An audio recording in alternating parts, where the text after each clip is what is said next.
హెచ్చరికలు కూడా వదిలేదు కూటమి ప్రభుత్వాన్ని.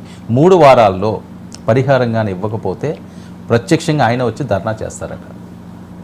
యా, విశాఖపట్నంలో ఎస్హెచ్లు, ఫార్మాసిటీలు వీటన్నిటిలో పారిశ్రామిక భద్రత చాలా సమస్యగా ఉంది. మీరు విశాఖలో చాలా కాలం కీలక బాధ్యతలు నిర్వహించారు కాబట్టి మీకు తెలుస్తుంది కదా. ఇప్పుడు దాంట్లో అంతకుముందు వచ్చినటువంటి ప్రమాదం తర్వాత ఎల్జీ పాలిమర్స్ అదే ఒకసారి అందరు కుదిపోయే 2020లో ఎన్ని ఘటనలు అంటే చంద్రబాబు నాయుడు గారు నిన్న వెళ్ళారు. ఈరోజు పవన్ కళ్యాణ్ ఈయన జగన్ వెళ్ళడానికి ముందు నిన్న చంద్రబాబు వెళ్ళారు. అంతకుముందు మా కార్మిక సంఘాల మిత్రులు వీళ్ళందరూ కూడా మాట్లాడుతున్నారు. 170 యాక్సిడెంట్స్ జరిగాయని చంద్రబాబు చెప్పిన లెక్క. 170 ఇది చాలా ఒక ఏడాది అట్లా కాలంలో. సో ఇవి నిన్న జరిగింది చూస్తే కనుక హోంమంత్రి అనిత ఒక ప్రకటన చేశారు, అది ప్రమాదం కాదు, ఫలానా సొల్యూషన్ అక్కడి నుంచి ఇక్కడికి మార్చేటప్పుడు జరిగింది, లీక్ అయ్యింది. అదే కదా ప్రమాదం అంటే. అటువంటి వాటిలో కనీసమైన భద్రత ఎందుకు పాటించడం లేదు? అక్కడ వాతావరణ కాలుష్యం, ప్రాణాలకు భద్రత, రెండవది ఇతరమైన అంశాలు కూడా ఉంటే పారిశ్రామిక భద్రత అనేది చాలా ఘోరంగా ఉంది. ప్రతిసారి జగన్ మీద కూడా అప్పుడు అదే విమర్శ వచ్చింది, ఇప్పుడు కూడా అదే. మీరు నిన్న చంద్రబాబును మా విలేకరు ఒక ఆయన అడిగాడు ఏమనంటే, ఇప్పుడు మీరు స్పీడ్ ఆఫ్ డూయింగ్ బిజినెస్ అంటున్నారు, ఇప్పుడు ఈజ్ ఆఫ్ డూయింగ్ బిజినెస్లోనే ఇన్ని ప్రమాదాలు జరుగుతున్నాయి, ఇక మీరు స్పీడ్ ఆఫ్ డూయింగ్ బిజినెస్ అంటే ఎక్కడికి పోతుంది అని అడిగారు. నిజంగా అది ముఖ్యమైన ప్రశ్న. మీరు మన సంగతి వదిలేయండి, ఉప ముఖ్యమంత్రి పవన్ కళ్యాణ్ విషయంలో మాట్లాడింది మీరు చూస్తే కార్మికుల భద్రతకు దీనికి రెండింటికి సమాన ప్రాధాన్యత ఇవ్వాలని ఆయన ఒక వ్యాఖ్య చేశారు.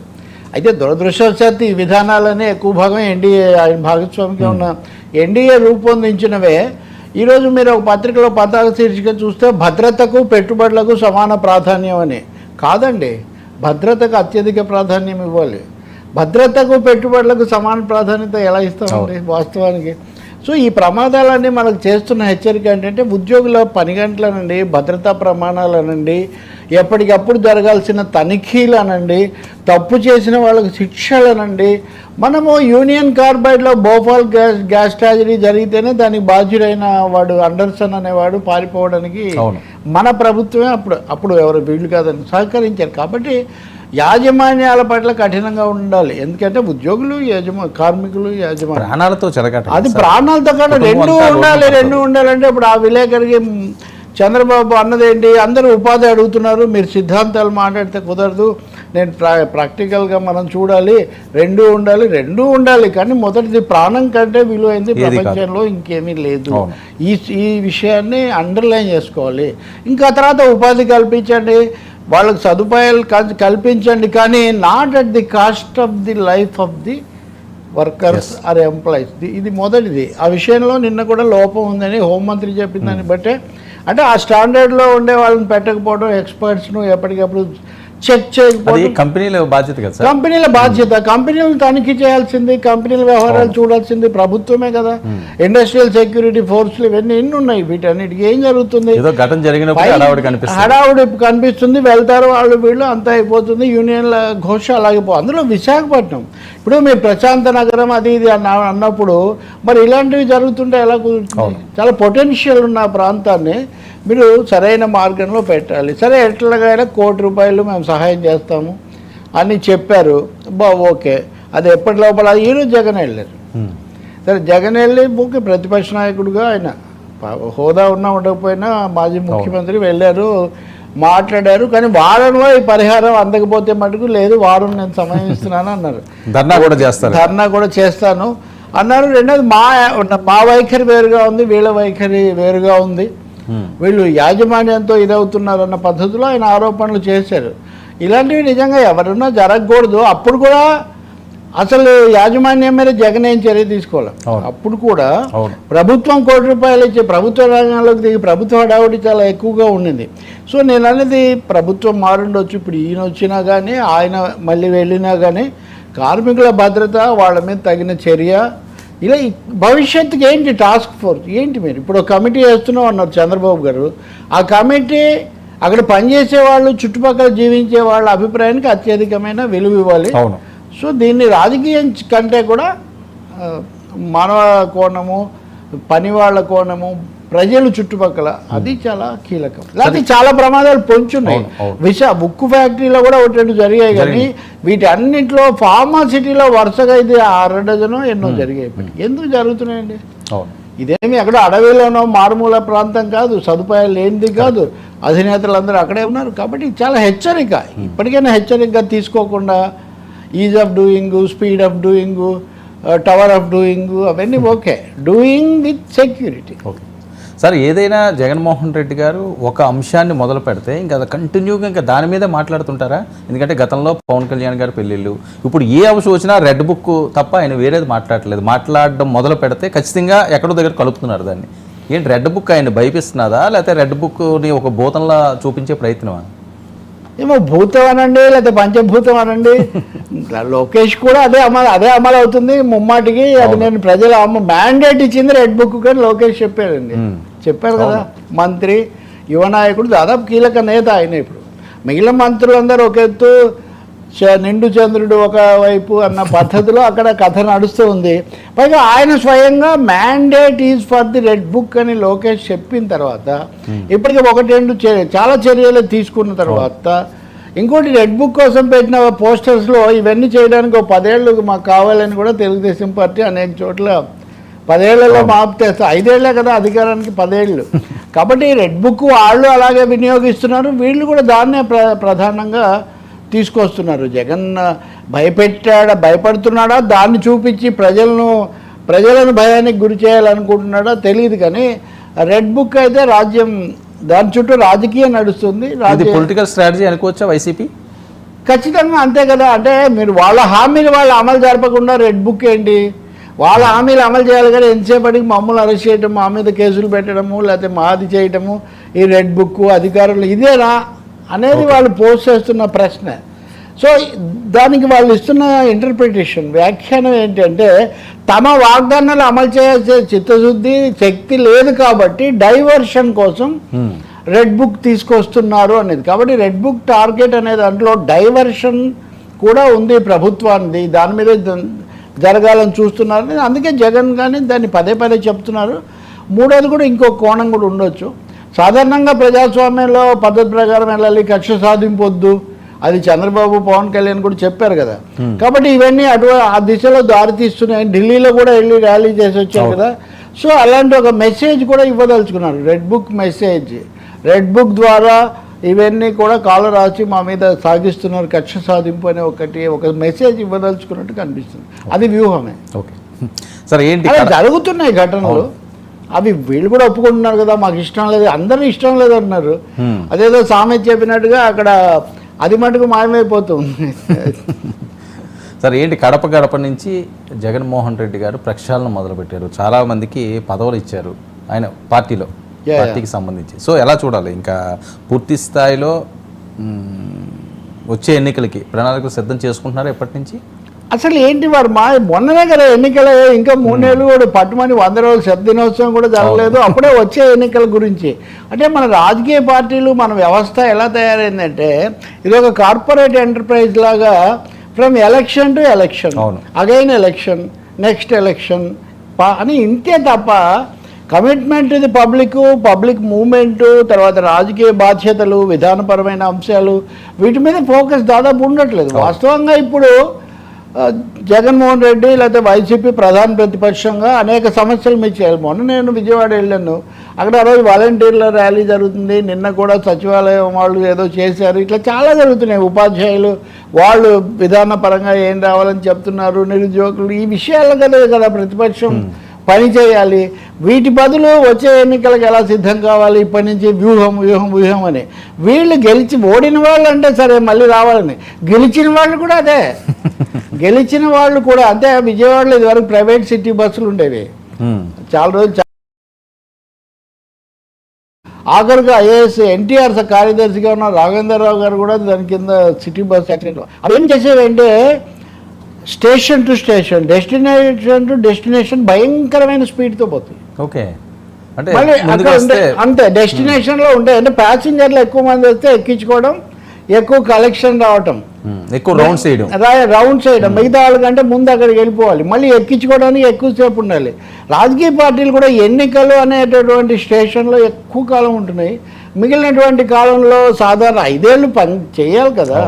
ఇప్పుడు అప్పుడే వచ్చే ఎన్నికల గురించి ఆలోచిస్తే కళలు కనడమే అవుతుంది తప్ప ఉపయోగం ఉంది. ఉదాహరణకు ఆయన వైసీపీ విషయమే తీసుకుంటే సిద్ధం అని సభలు పెడుతున్నప్పుడు అంతా కూడా బ్రహ్మాండంగా ఎటు చూసిన విజయంలాగా కనబడింది వాళ్ళకు. ఇప్పుడు తర్వాత ఏమైంది?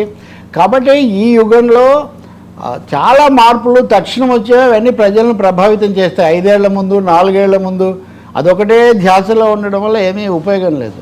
ఇంకా రెండోది అండి, నాయకులు కొంతమంది పార్టీ మారుతున్నారు, అసంతృప్తి పెరుగుతుంది. ఆఖరికి అజయ్ కల్లం లాంటి ఆయన రాష్ట్ర ప్రధాన కార్యదర్శి కూడా చేశాడు కదా చంద్రబాబు హయాంలో, కాస్త బ్యాలెన్స్డ్ అది ఇది ఆయన కూడా నిన్న చెప్తున్నాడు. ఆయన తమ ఓటమికి దారి తీసిన కారణాలు ఏంటి, తప్పులు ఏంటి, ఇవన్నీ చాలా మంది. ఇప్పుడు విశాఖ ఎంపీ వైవి సత్యనారాయణ చెప్తున్నాడు, ఎంవివి, లేదా ఇంకో చోట ఇంకొక ఆయన చెప్తున్నాడు. సో మా లోపాలు అని అవునన్నా కాదన్నా వస్తుంది. నిన్న జగన్ కూడా వాళ్ళ లాయర్ల మీటింగ్లో మాట్లాడుతూ సమావేశంలో మేము ఇంకా ఏదైనా మీరు చెప్తే తప్పులుంటే కొంత దిద్దుకోవడానికి మెరుగుపరచుకోవడానికి ప్రయత్నిస్తామని కూడా మొదటిసారి అలాంటి ఒక మాట అంటున్నాడు. సో ఈ నేపథ్యంలో ముందు ఇల్లు చక్కదిద్దుకోకపోతే భవిష్యత్తు కష్టం, నిలదొక్కుకోవడం కష్టం అన్న ఒక మెసేజ్ జగన్కి అందిందని మనం భావించాలి. ఆయన అందింది దాన్ని ఒప్పుకుంటూ అక్నాలెడ్జ్ చేస్తున్నారు అనుకోవాలి. చారిటీ బిగిన్స్ అట్ హోమ్ అంటారు కదా, ఇంటి దగ్గరే ఏదైనా మొదలు పెట్టాలని కడపలోనే ఇది మొదలు పెట్టారు. అందులో రవీంద్రనాథ్ వాళ్ళ మేనమామ కదా, ఆయన్ను పెట్టి మొదలు పెట్టారు. ఇంకా అలాంటి చాలా చర్యలు, అంటే బాస్ ఈజ్ ఇన్ యాక్షన్ అనే ఒక మెసేజ్ వైసీపీకి ఆయన పంపదలుచుకున్నట్టుగా కనిపిస్తుంది. అలాగే ఇప్పుడు బొత్స గెలిచిన తర్వాత కూడా, బొత్స గెలవడం అనేది మొదటి ఊపిరి కదా వీళ్ళు. ఇదే అయిన తర్వాత వాళ్ళు వెనక్కు తగ్గటము. ఇప్పుడు బొత్స రాగానే లేల్ ఆపరేట్ని శాసనమండలిలో రాజీనామా చేయించి బొత్సాని ప్రతిపక్ష నాయకుడిగా ప్రతిష్ఠించడం అంటే he's taking quick decisions, reliable faces ఉంటే తప్ప కుదరదు అనే ఒక వాస్తవాన్ని ఇప్పుడు గుర్తిస్తూ ఉన్నారనమాట. ఇది కింద వరకు తీసుకుపోతాడు. అలా గడ్డికోట శ్రీకాంత్ రెడ్డి కానీ వీళ్ళంతా విశ్వాసపాత్రులు, సన్నిహితులు, గట్టిగా ఉండే వాళ్ళ మీద ఆయన హీస్ బెట్టింగ్ అనిపిస్తుంది. ఇంకోటి మీరు చూస్తే పవన్ కళ్యాణ్ ఈరోజు మీరు ఐ థింక్ 99లోనే అనుకుంటా కడప మీద కూడా జనసేన దృష్టి పెట్టిందని, చంద్రబాబు నాయుడు ఏమో అంతకుముందు నుంచి మొత్తం కడప మీద చాలా కీలకంగా పెట్టారు. అందుకే కదా జగన్ కూడా మెజార్టీ తగ్గింది. చాలా స్థానాలు దాదాపు 1, 2 వచ్చాయి అంతే వీళ్ళకు. అది కంచుకోటగా ఏం లేదు, మొన్న ఎన్నికల్లో అది మంచుకోటలా కరిగిపోయింది. దాన్ని మళ్ళీ అక్కడ ఉంటే తప్ప, ఆ పునాది కాపాడుకుంటే తప్ప తన భవిష్యత్తుకు కష్టం అనేది తెలుసు. అందుకని ఆయన ఐ థింక్ ఈ స్టార్టింగ్ ఫ్రమ్ దేర్. బహుశా ఎక్కువ రోజులు అక్కడ ఉంటాడు కూడా. మీరు చూడండి, ప్రతిపక్ష నాయకుడు మాజీ ముఖ్యమంత్రి ప్రజా దర్బార్ ఎక్కడ పెట్టాడు? పులివెందుల్లో పెట్టాడు. నియోజకవర్గంలో అనుకున్నప్పటికీ మోర్ కడపలో తన బేస్ కాపాడుకోవటం అన్నది బేస్ క్యాంప్. అంతే కదండి, ఎవరికైనా అంతే. బేస్ క్యాంప్గా దాన్ని మళ్ళీ పెంచుకోవడానికి ఒక ప్రయత్నం చేస్తున్నట్టు అర్థమవుతుంది. ఓకే సార్, ఇందులో చాలా కీలకమైన అంశం జగన్మోహన్ రెడ్డి, కానీ చాలా పేర్లు కనపడలేదు. సజ్జల రామకృష్ణారెడ్డి అదే అంటున్నాను. ఇప్పుడు బాగా ఏంటంటే సజ్జల గారు ఎక్కడ ఉన్నారు? ఆయన సకల శాఖ మంత్రి అది ఇది అని పెద్ద హడావుడి చేశారు. ఇప్పుడు ఆయన ప్రయారిటీ తగ్గిందా, లేకపోతే వేరే రకంగా ఆలోచిస్తున్నారా? సజ్జల గారు అంత యాక్టివ్గా లేకపోవడానికి ఏమైనా బలమైన కారణాలు ఉంటాయా? ఇప్పుడు సకల శాఖ మంత్రి లోకేష్ అంటున్నారు. తాజా పర్యటనలు ఈ మధ్య నెల్లూరు, విజయవాడ ఇక్కడంతా వెళ్ళినప్పుడు సకల శాఖ మంత్రి, సకల సర్వ మంత్రి కూడా తర్వాత ఎట్లాగా ఆయన వారసుడే కాబట్టి. బట్ సజ్జలు ఏమయ్యారు, వేరే బౌట్స్, లేకపోతే ఆయన ఎలా అవుతున్నారు అనేది ఒకటి. ఆయన పట్ల జగన్ స్పందన కానీ వాళ్ళ ఆలోచన అవగాహన ఎలా ఉన్నాయనేది కూడా ఒక ప్రశ్నే. నిజంగా ఇంతమంది ప్రధాన కార్యదర్శులు వీళ్ళందరినీ నియమించినప్పుడు అందరికీ గుర్తొచ్చేది ఏంటంటే అక్కడ లేని సజ్జల పేరు, సజ్జల ఫేసు గుర్తొస్తాయి, ఏం ఏమైందని. బట్ సంథింగ్ ఈజ్ హ్యాపెనింగ్ అని అనుకోవాలి. తప్పకుండా దానికి ఏదో కారణం ఉండాలి. బహుశా ప్రభుత్వం కూడా నెక్స్ట్ టార్గెట్ సజ్జల అనే అభిప్రాయం బలంగా ఉంది. రెడ్ బుక్లో నెక్స్ట్ సజ్జల ఇవన్నీ ఉన్నప్పుడు బహుశా దాన్ని కూడా దృష్టిలో పెట్టుకొని ఇందులో పెట్టలేదేమో అనిపిస్తుంది. ఢిల్లీలో కనపడ్డారు ఆయన, ఇంకా తర్వాత కనపడలేదు. అది లేకపోతే అసలు జగన్ కనపడకపోయినా సజ్జల అనునిత్య దర్శనము, అనుక్షణ భాషణము అన్నట్టుగా ఉండేది కదా. మీడియా కాన్ఫరెన్స్ అది గ్యాప్ వచ్చిందా, గ్యాప్ ఇచ్చారా, ఇది ప్రశ్న. గ్యాప్ రాలేదు వచ్చింది అంటాడు కదా ఎవరు మురళీ శర్మ అవును. అలవైకుంఠపురంలో. ఇక్కడ ఈయన గ్యాప్ ఇచ్చారా, కావాలని గ్యాప్ తీసుకున్నారా? But there is a gap, yes, there is a gap. ఈ గ్యాప్ ఎవరిని కాస్త చేయడానికి ఇస్తున్నారా అనేది కూడా చూడాలి మనం. సార్ ఏంటి టెక్కలి కోర్టుల్లో కూడా కేసులు వేసాడు ఆయన, ముందస్తు బెయిల్ కోసం ఇట్లాంటి పెట్టుకోవచ్చు. సార్ ఏంటి టెక్కలి కుటుంబ కలహాలు కాస్త ఆయన్ని అక్కడ ఇన్ఛార్జ్ నుంచి తప్పించే విధంగా వెళ్ళిందా? అది కూడా ఇంత ఆలస్యం చేయడానికి కారణం అంటే బెటర్ లేట్ దాన్ ఎవర్ అని ఇప్పటికైనా ఆ పార్టీ స్పందించింది. మన ఇద్దరం ఒక వారం కిందట మాట్లాడినప్పుడు నేను మీకు చెప్పా, వాళ్ళ ఇంట్లో వాళ్ళు ఏం లేదు, పార్టీ ఎందుకు ఏం చేయడం లేదు, పబ్లిక్ మిగతా విషయాలు అలా ఉంచి పబ్లిక్ న్యూసెన్స్ కింద తీసుకోవాలి కదా ఇతర అంశాలు ఎలా ఉన్నా కానీ. కాబట్టి ఒక అనివార్య పరిస్థితి కల్పించారని వీళ్ళు అనుకోవాలి. సో ఆలస్యంగా అయినా సరే ఇప్పుడు ఆయన మీద ఆయన పక్కన పెట్టారు. అది ఐ థింక్ సంస్థాగతంగా ఎవరైనా అలాంటి చర్య తీసుకోక తప్పదు. ఇప్పుడు వాళ్ళిద్దరంటే ఏదో ఇది చాలా ఇబ్బందికరమైన అంశం, చాలాసార్లు చెప్పాను. వాళ్ళిద్దరంటే ఏదో ఆవేశంలోనో తెలియక మాట్లాడుతున్నారు అనుకుంటే ఈయన కూడా చాలా తీవ్ర స్థాయిలోనే అన్ని ఛానల్స్కు మీకు కూడా ఇచ్చినట్టున్నారు ఇంటర్వ్యూలు ఇవ్వడము, మాట్లాడడం, అవన్నీ పబ్లిక్ ఎలా అవుతాయండి? ఒకవైపున వాళ్ళు చేసేదేమో పొరపాటు అనుకుంటూ మీరు కూడా స్పందించి మీరు కూడా ఛాలెంజ్ చేసి మీ భార్యకు మీకు సమస్య ఉంటే మీరు ఇంట్లో తేల్చుకోవాలి, లేకపోతే కోర్టులో తేల్చుకోవాలి. ఏ విధంగా ప్రజలందరికీ సంబంధము ఛానల్స్కి మీరు ఆ హోదాలో వచ్చి ఎలా మాట్లాడగలుగుతారు? కాబట్టి ఖచ్చితంగా అది శృతి మించింది, శృతి మించింది, శృతి తప్పింది. శృతి ఎప్పుడో తప్పింది, ఇప్పుడు శృతి మించింది. దాంతో శృతి తప్పిన తర్వాత గతి తప్పడం కూడా అనివార్యం. ఇంకా మించడం ఏ స్టేజ్ మనందరికీ కూడా మతి తప్పింది. మనం అదే ఓకే, అది డిస్కస్ చేయడానికి కొద్దిగా ఇబ్బందిగా ఉంటుంది. ఆఖరికి ఇంత సీరియస్గా అందరూ అటువైపు చూసి వేలెత్తి చూపిస్తుంటే పాటలు పాడుకుండి అది మొన్న ఆ రోజు నేను చెప్పా కదా, ఒక్క చరణం పాడండి, ఒక్క స్టెప్ వేయండి అని అడగడము, వాళ్ళు కూడా స్పందించడము, అది దుర్భరము దుస్సహము అంటారు చూడండి. అసలు ఊహకు అందదు అది. అవును, ఈ అడిగేవాళ్ళు ఎలా అడుగుతున్నారు, అది చెప్పేవాళ్ళు ఎలా అంటే value system something wrong with thinking and personalities అని అనుకోవాల్సి వస్తుంది. ఇంకా మూడోది ఒక సెన్సేషనల్గానో లేకపోతే ఏదో ఒక విధంగా ఎంటర్టైన్ చేయడం, ఎంగేజ్ చేయడం, be in the limelight అనుకోవడం తప్ప దీనికి వేరే కారణమేం లేదు. నేను అనుకోవటం వాళ్ళతో పాటు ఇంతగా ఎంటర్టైన్ చేసి ఈ విధమైన టూ మచ్గా వెళ్ళిన ఆయన దువ్వాడకి ఏ పాట ఇష్టం అండి అని ఈ యాంకర్ అడగటం. దువ్వాడకి ఏ పాట ఇష్టం అయితే తెలుగు జాతికి అంత అవసరం అండి ఇప్పుడు దాని మీద సిచ్యువేషన్ చూడండి. రాలేదో ఫ్యామిలీ గొడవల్లో తలమునకలు అయిపోయి బయటికి రావాలి అంటే అక్కడ అడుగుతున్నారు కదా. ఇప్పుడు అక్కడ సమస్య అది. అలాగే ఈయన కూడా తన ఇంటి దగ్గర పెట్టారని ఇప్పుడు మీరు ఒక సమస్య వచ్చింది కదా, ఇప్పుడు హ్యూమానిటేరియన్ యాంగిల్ వచ్చింది. ఏంటి అక్కడ భార్య పిల్లలు వచ్చి ఇంటి ముందు షెడ్లో చేస్తున్నారు. చేస్తున్నప్పుడు మీరు పోలీస్ కంప్లైంట్ ఇవ్వడమే ఒక ఎత్తుని, దాన్ని ఇంకా పర్సూ చేశారు. అప్పుడు తప్పకుండా రాజకీయ పార్టీ రంగంలోకి వస్తుంది కదా. మీ పార్టీ నాయకుడిగా పెట్టి అంతకుముందు మీరు ఇన్ఛార్జిగా పెట్టి అలాంటి ఆయన తన ఇంటి విషయాలే ఇలా ఉంటే మరి పార్టీ దానికి జవాబుదారీతనం లేకుండా ఎలా ఉంటుంది? సో చాలా ఆలస్యం చేశారు. నిజానికి ఆయన ఎవరు వైవి సుబ్బారెడ్డి లాంటి వాళ్ళు పరోక్షంగా దానికి దీనికి సంబంధం లేదని పక్కన పెట్టే ప్రయత్నం చేశారు. అవేం కుదరలేదు. సో ఇప్పటికి కూడా మంచిదే, తప్పకుండా ప్రజల ఒత్తిడి తర్వాత ఈ స్పందనల ఫలితంగానే తప్పించబడ్డారు. దీంట్లో దువ్వాడైనా లేదా ఇంకొకరైనా తెలుసుకోవాల్సింది ఏంటంటే చురుకుదనం ఉండటము, మాట్లాడటము, పోటాపోటీగా ఉండటం, వీటన్నిటితో పాటు పబ్లిక్ లైఫ్ అనేది demands certain amount of acceptability, dignity. అవి దెబ్బతిన్న తర్వాత ఈ పరిస్థితులన్నీ వస్తాయి. సార్ ఏంటి అమరావతి మరి ఇప్పుడు ఆయన ఎలా పార్టీ మీద ఎలా స్పందిస్తారు అది కూడా చూడాలి. ఎందుకంటే దీనికంటే ముందే ఆయన నేను పవన్ కళ్యాణ్ అనవసరంగా అన్నాను, నాకు ఇప్పుడు జ్ఞానోదయం అయింది, అది ఇది కొంచెం రాజకీయ వ్యాఖ్యలు కూడా కొన్ని చేస్తున్నారు. మరి తప్పకుండా ఇప్పటివరకు వాళ్ళు మాట్లాడుతున్న తీరు చూస్తే దీని మీద మళ్ళీ వాళ్ళు పార్టీ మీద కూడా ఎలా స్పందిస్తారు అన్నది కూడా మనం గమనించాలి. వాడికి ఆల్రెడీ మనం ట్రై చేస్తున్నాం సార్, ఈయన ఎలా స్పందిస్తాడని. ఆయన కొద్దిగా బిజీగా ఉన్నారు, ఒకవేళ రన్నింగ్లో ఏమన్నా వచ్చేలా ఉంటే డిస్కస్ చేద్దాం అది. సార్ ఏంటి అమరావతి రుణంపై ఈ పొలిటికల్ దుమారమా లేకపోతే అమరావతి ఈ రుణానికి సంబంధించి చాలా స్పష్టమైపోయిందండి. అంటే కేంద్రము ఒక విషయం చెప్పేసింది, ఇప్పుడు అమరావతికి సాయం చేస్తారు, పోలవరంకు సాయం చేస్తారు, దీనికోసమే అన్న పద్ధతిలో మాట్లాడిన పరిస్థితి పోయి ఇక్కడ వాళ్ళు మేము డబ్బు అరేంజ్ చేస్తామని చెప్పిన వాళ్ళు కాస్త ఇదిగోండి ఈరోజు వార్త ఏంటి, మినహాయింపు. రాష్ట్రానికి వచ్చే వాటాలో మినహాయించుకోవటమే. అమరావతికి ఇప్పించేదే అప్పుకు వడ్డీ కూడా కట్టాలి. అది కూడా కాకుండా దాన్ని రాష్ట్ర వాటాలో మినహాయించుకుంటారు. ఇంకా ప్రజలకు రాష్ట్రానికి సహాయం చేసేది ఏముందండి? కాబట్టి ఎన్డీఏలో ఉండడం వల్ల రాష్ట్రానికి ఏదో అమరావతి రాజధాని నిర్మాణానికి సంబంధించి మోడీ ప్రభుత్వం సహాయం చేస్తుందన్న అభిప్రాయం నిజం కాదు.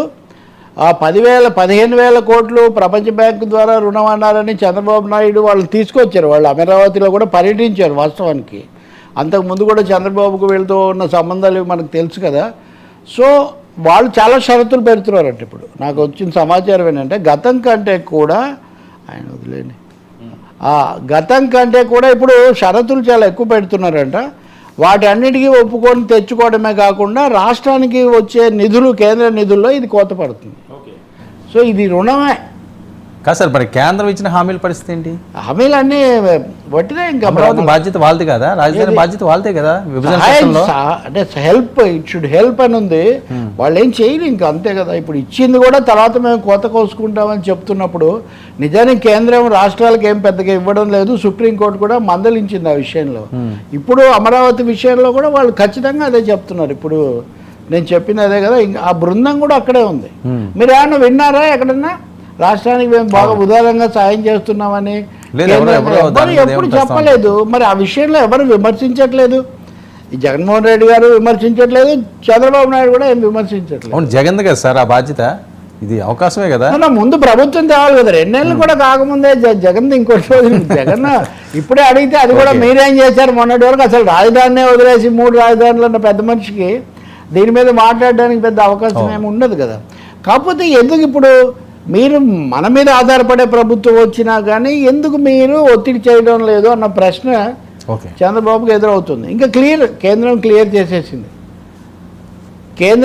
చేసేసింది. మేము మీ డబ్బులే మీకు ఇస్తాము, ఒక పైసా కూడా ఎక్స్ట్రా ఇయ్యము అని. చూడాలి ఇంకా తర్వాత ఏమవుతుందో. సార్ ఏంటి వాలంటీర్ల గోడే?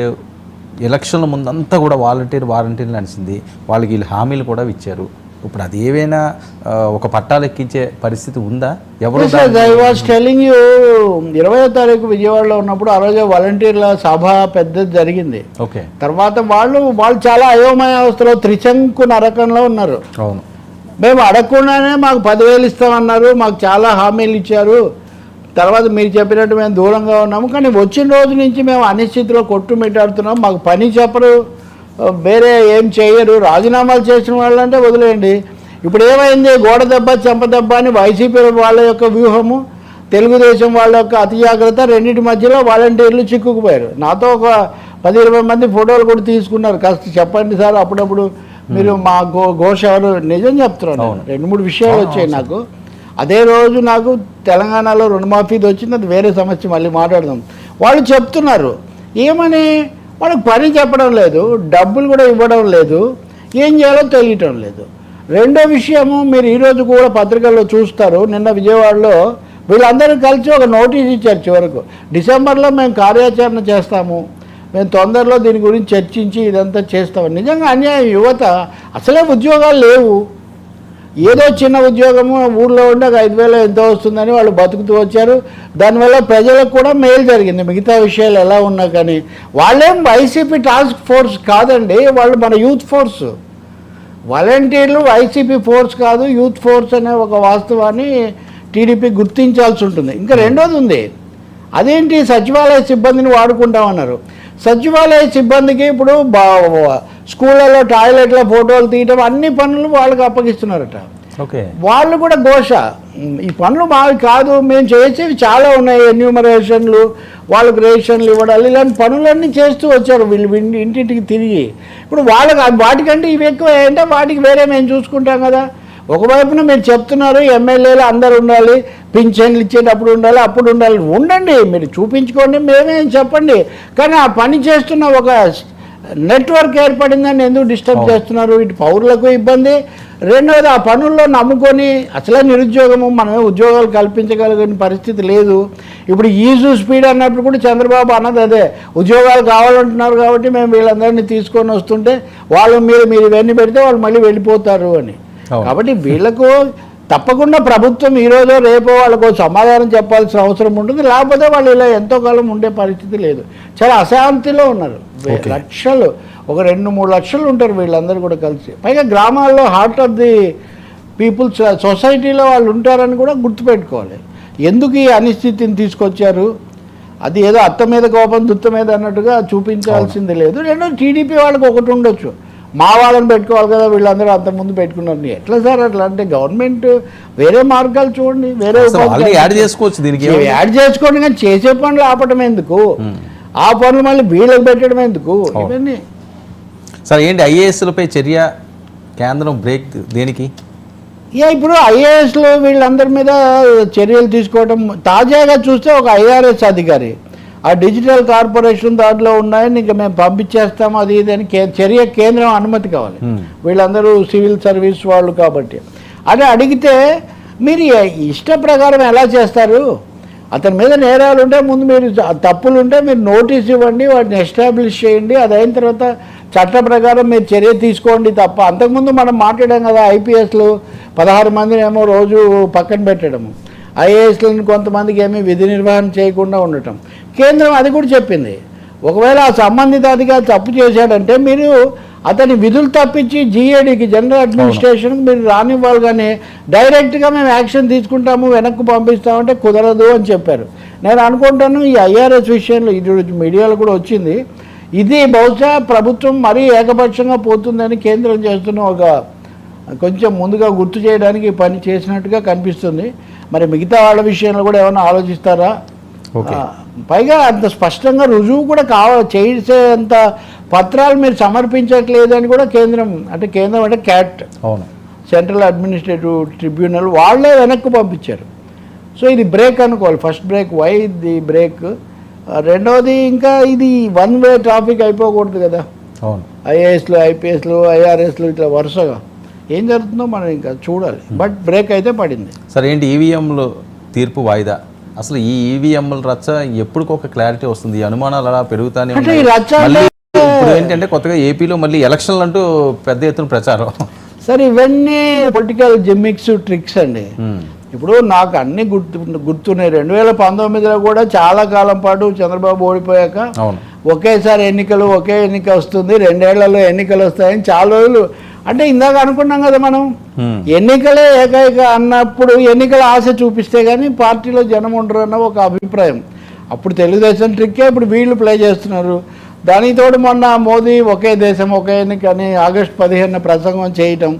సో మోడీకి మెజార్టీ రాలేదు కాబట్టి కేంద్రంలో మధ్యంతర ఎన్నికలు వస్తాయి, ఇదంతా 2 ఏళ్లలోపు మళ్ళీ ఎన్నికలు వస్తాయి అనే ఒక ప్రచారం. ఇది కేవలం ప్రచారం తప్ప ఇంకోటి ఏం కాదు.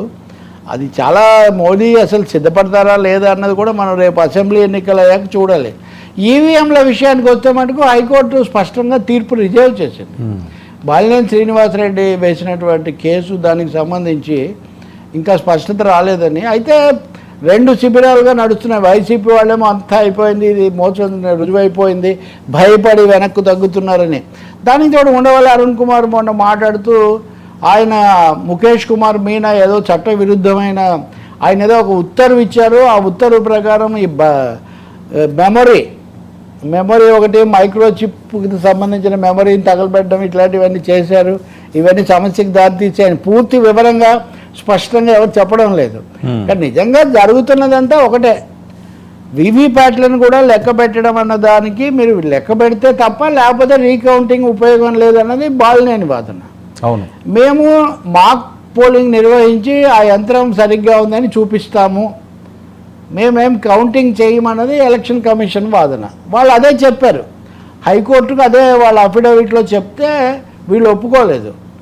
మేము దాన్ని పరిశీలించి చెప్తాము అని తీర్పు వాయిదా వేశారు, 29కి ఏదో వాయిదా వేశారు.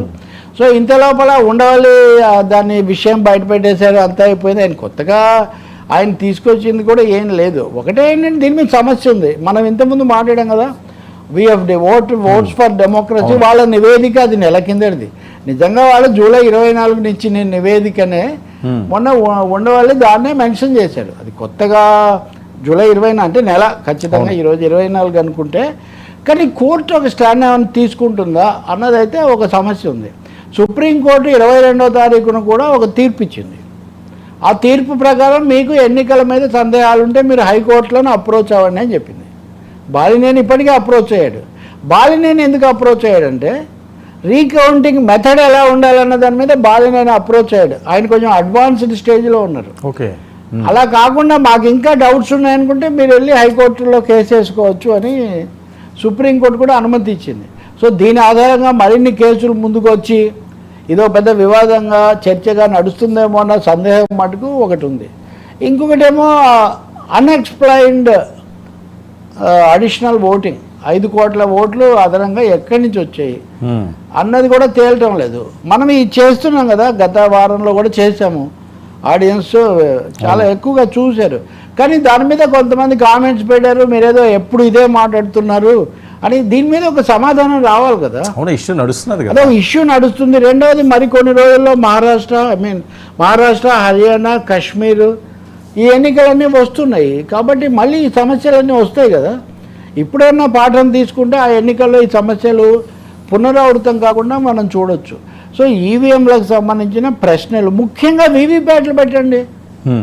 అమెరికా ఎన్నికలప్పుడు మస్క్ చెప్పింది కూడా అదే, 100% వీవీప్యాట్లు పెట్టడం ఒకటే దీనికి పరిష్కారం. మిగతా ఏం చేయొద్దు, మీరు మొత్తం వ్యవస్థ మార్చమని. వీవీప్యాట్లు పెడతారు, వీవీప్యాట్లు లెక్కేస్తారు. దానికి అభ్యంతరం ఏంటి, మేము 5% లెక్కేస్తూ ఉన్నారు వీళ్ళు. మీరు గతంలో పేపర్ బ్యాలెట్ ఉన్నప్పుడు ఎవరైనా అభ్యంతరం పెడితే మొత్తం లెక్కేసేవాళ్ళు కదా. 5% లెక్కేస్తే ఎంత అప్పుడు మాన్యువల్ ఓటింగ్, ఇప్పుడు మెషిన్ ఓటింగ్. బట్ సిస్టమ్ అదే కదా, సిస్టమ్ అదే. బేసిక్ క్వశ్చన్ ప్రతిపక్షాలు అడుగుతున్న ప్రశ్న కూడా అదే. ఈవీఎంలో నమ్ముదాము, కానీ మీరు వీవీప్యాట్లు పెట్టి ప్రతి ఓటు నమోదయ్యేట్టు, ప్రతి ఓటు కౌంట్ అయ్యేట్టు చూడండి, దాని మీద సందేహాలు నివృత్తి చేయండి అని. దీన్ని తెలుగుదేశం వాళ్ళేమో ఈ ఎక్స్ట్రీమ్తో ఇదంతా తప్పన్నా, వైసీపీ వాళ్ళేమో ఇంకో ఎక్స్ట్రీమ్తో అంతా అయిపోతుందన్న, అదేం జరగదు. కానీ మీ భాషలో రచ్చ అయితే కొనసాగుతుంది. సో ఇది చాలా కీలకం కదండి. చాలా ఉంటది, రీపోలింగ్ జరుగుతుంది, తీవ్రమైన సమస్య. ఓడిపోయిన వాళ్ళందరికీ ఇది పెద్ద బ్రీత్ కదండి. సిస్టమ్ అండి. ఇప్పుడు ఒకసారి ఒకరు ఓడిపోవచ్చు, ఇంకోసారి పోయినసారి తెలుగుదేశం ఓడిపోయింది, ఇప్పుడు వైసీపీ ఓడిపోయింది. అది కాదు కదా సమస్య ఇక్కడ. అసలు సిస్టమ్ ఓడిపోకూడదు, ఓటర్ ఓడిపోకూడదు. వాడు వేసిన ఓటు సరిగ్గా ఉండాలి. ఎట్లా వేసినా ఏం చేయాలంటారు కదా. ఓడిపోయినా కానీ తెలియాలి కదా, కేసు పోయినా లా తెలియాలని. లాలో ఏం తప్పు రాకూడదు, పద్ధతి అంటారు అది. సార్, పవన్ కళ్యాణ్ గారు ఈరోజు చేసిన వ్యాఖ్యలు గతంలో కూడా మనం చాలాసార్లు దీని మీద డిస్కస్ చేసాం. ఈయన ఫ్యూచర్ ఏం ఆలోచిస్తున్నారు, పూర్తి స్థాయి రాజకీయాలా లేకపోతే సినిమాలు అనే అంశం మీద ఆయన క్లారిటీ ఇచ్చారా అన్నట్లుగా ఈరోజు ఆయన మాట్లాడిన అంశం, సినిమాలు వేరు రాజకీయాలు వేరు, నాకు సినిమాల కంటే సమాజం గ్రామాలే ముఖ్యం, మరొక వైపు గ్రామాలు బాగుంటే దేశం బాగుంటుంది, వైసీపీ హయాంలో జరిగిన పనుల్లో భారీ అవినీతట, తవ్విన కొద్దీ అవినీతి కథలు బయటపడుతున్నాయి. ఈరోజు ఆయన మాట్లాడారు. బయట కూడా ఉన్నారు సార్, ఒకసారి బయట విందాం. బయట ప్లీజ్. రాజకీయాలు చాలా ప్రత్యేకంగా చూస్తాం. సినిమాయే. రాజకీయం దగ్గరికి వచ్చేటప్పటికి నాకు దేశం ముఖ్యం సినిమాల కంటే కూడా, సమాజం ముఖ్యం సినిమాల కంటే కూడా, గ్రామ హితం ముఖ్యం నాకు సినిమాల కంటే కూడా. ఎందుకంటే గ్రామం అన్నం పెట్టే రైతు బాగుంటే అన్నీ బాగుంటాయి.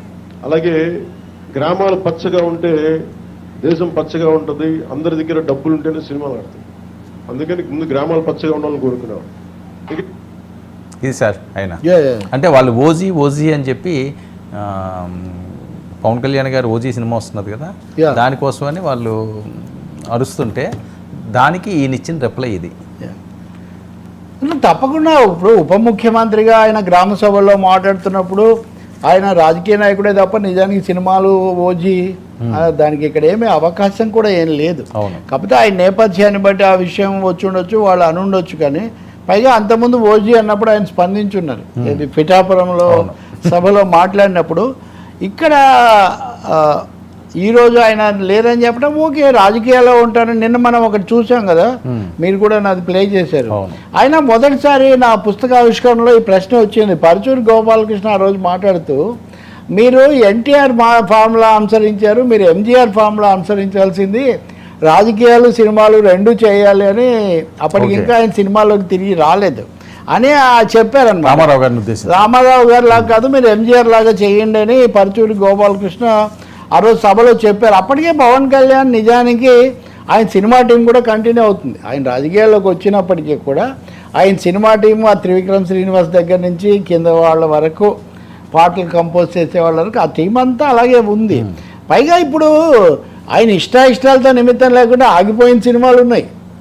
నిన్న కూడా ఏదో సినిమా ఫంక్షన్లో నేను దిల్ రాజు పెట్టిన దాంట్లో అతన్ని అడుగుతుంటే ఏదైనా ఉంటుందంటే అప్డేట్ ఉంటుందని ఆ నిర్మాత దానయ్య అనుకుంటా, I think he was telling. So అది నడవాలి కదా, మొదలైన సినిమాలు ఎక్కడికో పోవాలి. ఇంకా రెండోది అంటారా, మీరు సినిమాలు చేస్తారా, రాజకీయాల్లోగా ఉంటారా, పూర్తిగా మీరు ఒక నిర్ణయం తీసుకోవచ్చు.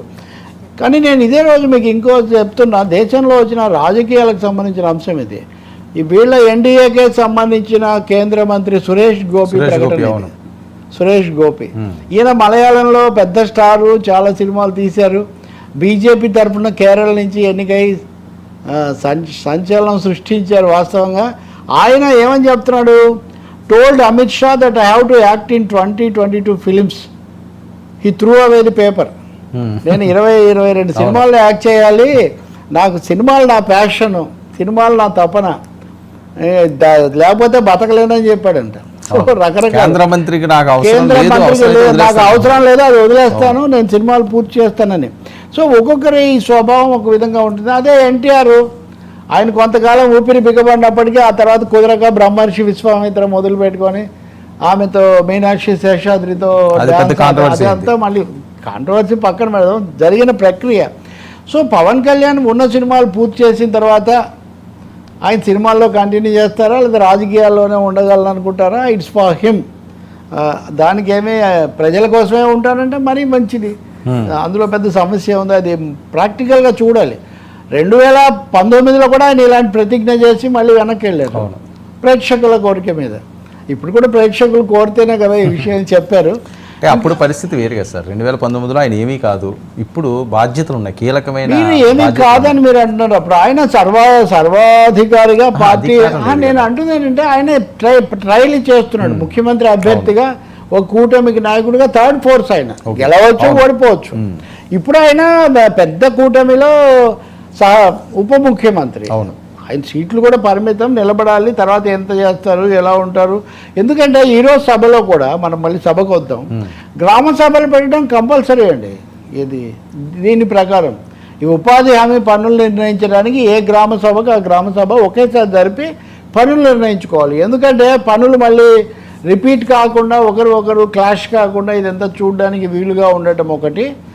రెండవది, అంచనా వేసి ప్రజల అభిప్రాయం తెలుసుకోవడానికి ఒకటి. ఆ సభలు జరపడం మంచి విషయమే. గ్రామ పంచాయతీలు వాటి గురించి, గ్రామ స్వరాజ్యం గురించి పవన్ కళ్యాణ్ చెప్తున్న మాట కూడా మనం స్వాగతించవచ్చు. గ్రామాల మీద ఫోకస్ పెట్టాల్సిన అవసరం చాలా ఎక్కువగా ఉంది. జగన్ ప్రభుత్వం పంచాయతీలు, స్థానిక సంస్థలను పూర్తిగా వాటికి నిధుల బదలాయింపు ఏం జరగలేదు. అంతా అక్కడే కేంద్రీకరణ, అక్కడ బటన్ నొక్కడం, పథకాలు తప్ప ఇంకా వేరే దృష్టి లేకుండా పోయింది. దాన్ని మారిస్తే మంచిదే. కానీ అదే సమయంలో ఒకటి ఉంది, ఈ గ్రామ సభల ద్వారా పనులు తీసుకునేటప్పుడు 40% ఎక్స్పెండిచర్ క్యాష్, అది ఏమనాలి, కాస్ట్ ఆఫ్ వర్క్, 60% పనులు మాన్యువల్ పనులు. సో ఉపాధికి 60%, ఖర్చులు, వస్తువుల ఖర్చు 40% ఉండాలని. కానీ దాన్ని మార్చాలని స్థానికంగా ఒత్తిడి వస్తుంది. దాంతో పెద్దది తీసుకొని ఎక్కువ ఖర్చు పెట్టి కొంతమందికి పని దొరికే ఒక పరిస్థితి, అది అయితే ఉండకూడదని స్థానికంగా వ్యవసాయ కార్మికులనండి, గ్రామీణులు, పేదలు ఎక్కువగా కోరుకుంటున్నారు. ఇంకా మూడోది, నిధులు కేంద్రం నుంచి కూడా మనకు 4,000 కోట్ల దాకా ఇంకా రావాలి. వచ్చినవి దుర్వినియోగం, తవ్విన కొద్దీ అవినీతి అంటారు, అది తవ్వండి, అంతు తేలే వరకు తవ్వండి, ఏమి ఇబ్బంది లేదు. గ్రామాల్లో జరగాల్సిన తప్పులు ఏమైనా జరిగిన తప్పులు ఉంటే వాటిని బయట పెట్టండి. అవినీతిని వెలికి తీయండి, కానీ ముందు తక్షణం ఉపాధి కల్పించటం, అది కూడా సరైన పద్ధతుల్లో 150 రోజులు 100 రోజులు మినిమం 150 రోజులు ఆ విధంగా చేయాల్సిన అవసరం మటుకు చాలా ఎక్కువగా ఉంది. గ్రామ సభల ఇనిషియేటివ్ తప్పకుండా మంచిదే. ఇది కాంట్రాక్టర్ల చేతుల్లోకి పోకుండా చూడాల్సిన అవసరం కూడా ఉంటుంది. చాలా చోట్ల అది కూడా ఆ సమస్య కూడా పరిస్థితులే వాళ్ళే తీసుకోవడము. జన్మభూమి అప్పుడు కూడా గతంలో అలాంటి సమస్య ఎక్కువగా ఉండేది. ఎవరికి మిగలదు, ఎవరికి ఏం మిగలదు. ఇప్పుడు మీరు ఏమనాలి, ఇన్స్ట్రుమెంట్స్ కాంపోనెంట్ లేకపోతే మెటీరియల్ కాంపోనెంట్ పెంచడం అంటే కాంట్రాక్టర్ ఏం చేస్తాడో, నేను చూసుకుంటానండి, నాకు వదిలేయండి, నేను ఈ షెల్టర్ నేను కడతాను, ఏం లేదు సార్, ఐస్ క్యూబ్ స్టోరీ అంతే కదా. చివరి వాడికి ఇంకేముండదు, ఏముండదు, వాడు పెట్టేస్తాడు, ఏదో ఫార్మల్గా చూపిస్తారు. అందుకని సద్వినియోగం అయితే చాలా మంచిది. సినిమాలు అయితే ముందు ఉన్న సినిమాలు పూర్తి చేయండి సార్, ఎట్లాగో 2 ఏళ్ళు ఏడాది ఎంతో పడుతుంది, ఆ తర్వాత చూసుకోవచ్చు. సినిమాలు చేయకూడదని రాజ్యాంగంలో ఏం నిషేధం లేదు సార్. 2 పడవల మీద కాల్ వేయడం సేఫా? మీకున్న అనుభవం, గతంలో మీరు చూసిన అంశాల మీద పవన్ కళ్యాణ్ గారు ఇంకోటి రావడండి, ఎవరైనా సరే 2 ప్రధాన అంశాల మీద కాల్ వేసినట్టు అంటే సినిమాలు చేసే ఇప్పుడు ఈ సినిమాలు ఇంకొక ఆయన ఒక వ్యాపారవేత్తలు అందరూ ఆయన అదే అనేవాడు ఇంతవరకు. వాళ్ళేం వ్యాపారాలు మానేయలేదు కదా, నాకు వచ్చింది యాక్టింగ్, నేను ఎందుకు యాక్టింగ్ చేయకూడదని ఆ పద్ధతిలోనే 2 ఏళ్ళు చేశారు. అంటే సార్ అంటే how serious is party, how serious is cinema, ఈ 2 విషయాల మీద ఆధారపడి. అంటే నా ప్రశ్న, వ్యాపారానికి సినిమాలకి అసలు సింక్ అవ్వదు కదా సార్. వ్యాపారం ఏమన్నది ఎవరన్నా పెట్టి చేయొచ్చు, సినిమా ఈయనే యాక్ట్ చేయాలి కదా, ఆ డిఫరెన్స్ లేదా? నో అదే సినిమాలు వాటికి అంటే బాహుబలి లాగా 4 ఏళ్ళు తీస్తానంటే కుదరదు. ఇప్పుడు ఏం చేశాడు పవన్ కళ్యాణ్ కోసం నిర్మాతలందరూ కూడా మంగళగిరిలో చుట్టుపక్కల లొకేషన్స్, సెట్టింగ్స్ అన్ని చాలా ఉంది కదా టెక్నాలజీ. ఇంకోటి ప్రజలకు ఉపయోగపడే సినిమాలు తీస్తారు అని కూడా ఒకటి. బహుశా ఇప్పుడైతే ఆయన సినిమాలు ఉన్నవి పూర్తి చేయడం తప్ప మేజర్గా చేసే అవకాశం ఉండదు. అదే అడ్వైజబుల్ కూడా కాదు. చేద్దాం అనుకున్నా రాజమౌళి కాల్ షీట్లు ఇవ్వకూడదు. ఎవరికి రాజమౌళికి అసలు రాజమౌళి ఏమో అడగడు అసలు. 4 సంవత్సరాలు అవుతుంది. రాజమౌళి పొరపాటున కూడా విజయేంద్ర ప్రసాద్ నిన్ననే కూడా ఎక్కడో మాట్లాడుతూ ఉన్నారు. అందుకని they got their own style. అందుకే విజయేంద్ర ప్రసాద్ పూరిని ఎప్పుడు అభిమానిస్తూ ఉంటాడు. పూరి జగన్నాథ్ మొన్న డబుల్ స్మార్ట్ దెబ్బతింది కానీ, బట్ అదర్వైజ్ పూరి చిటికల మీద సినిమా పూర్తి చేస్తాడు. నాకు ఏది రాజమౌళిని పూరిని చూస్తే నాకు పూరి చాలా ఆశ్చర్యంగా ఉంటుందని ఎప్పుడు విజయేంద్ర ప్రసాద్ చెప్తుంటాడు. Pawan Kalyan is also known for that.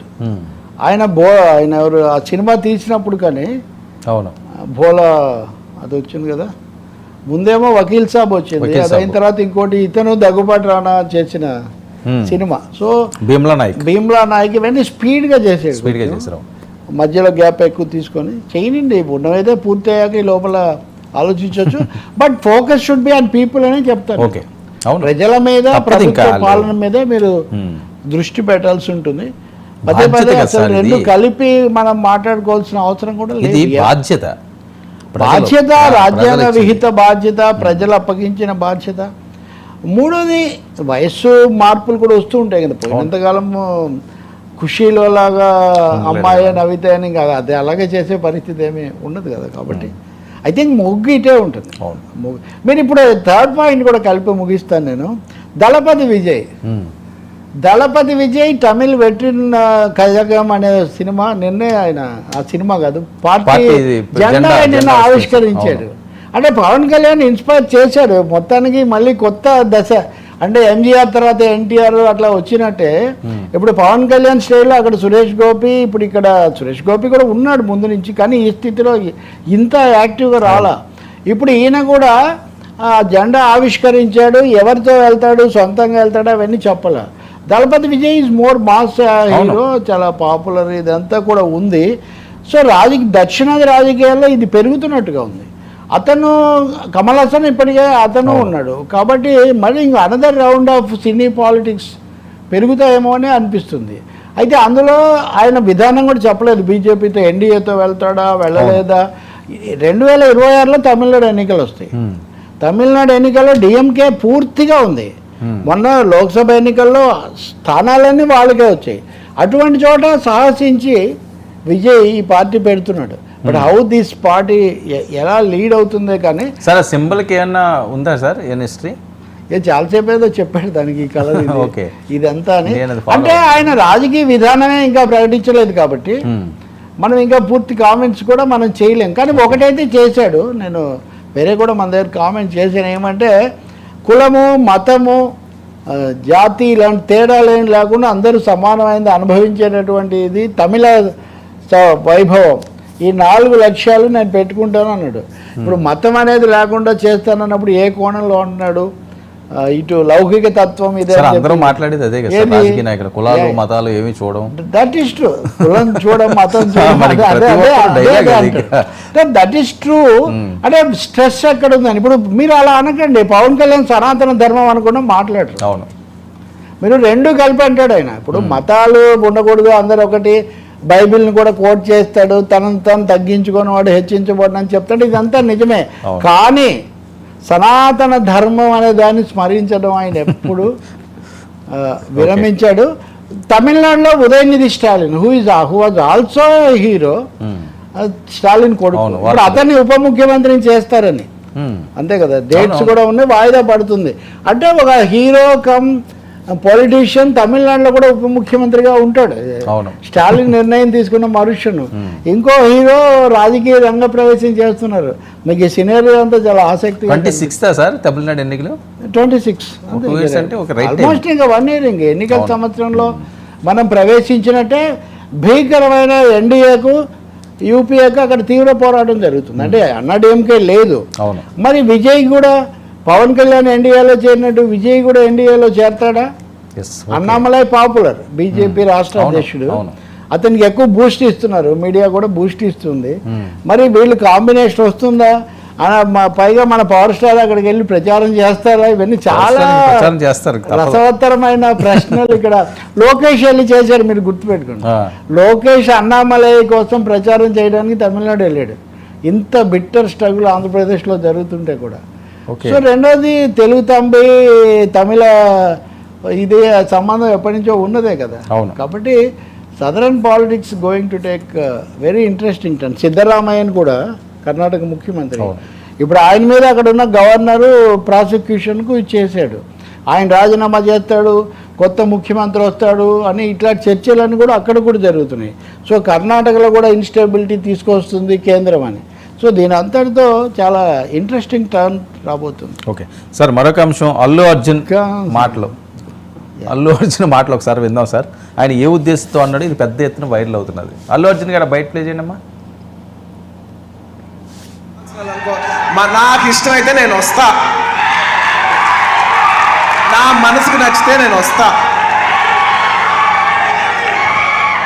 అది మీ అందరూ తెలిసిందే. కావాల్సిన వాళ్ళు అనుకో, నాకు ఇష్టమైతే నేను వస్తా, నా మనసుకు నచ్చితే నేను వస్తా. సరే ఏంటి దీని ఉద్దేశం? రకరకాలుగా తీసుకుంటున్నారు దీన్ని, మీరు చెప్పాలి. మీరు అల్లు అరవింద్ అని కూడా ఇంటర్వ్యూ చేస్తున్నారు, ఏమన్నారు అరవింద్ గారు? ఏమి లేదంటారు. ఇప్పుడు జనరేషన్లు అవి మారుతున్నాయి కదా. ఏదో చిరంజీవి గారు మా మధ్య ఏదో ఉన్నాయని చెప్పి కొంతమంది కావాలని చెప్పి అవి వైరల్ చేస్తున్నారు తప్పించి మా మధ్యన ఎటువంటిది ఉండదండి. సరే, పిల్లలు మారుతున్నప్పుడు వ్యక్తిగతంగా వీళ్ళు ఎదగాలని వీళ్ళు చూసుకుంటారు, వాళ్ళు ఎదగాలని వాళ్ళు చూసుకుంటారు. అందులో వైరుధ్యం ఏముంటుంది అన్నది ఆయన సారాంశం. అంటే ఇందులో 3 విషయాలు చూద్దాం మనం. ఇప్పుడు అల్లు అర్జున్ పుష్ప 2 రాబోతుంది, దాని గురించి చాలా సంచలనం. ఈ సినిమా కూడా ఇప్పుడు ఆయన మాట్లాడింది కూడా సుకుమార్ భార్య తీసినటువంటి సినిమా ఫంక్షన్ అంటే ఇక్కడ స్నేహమే.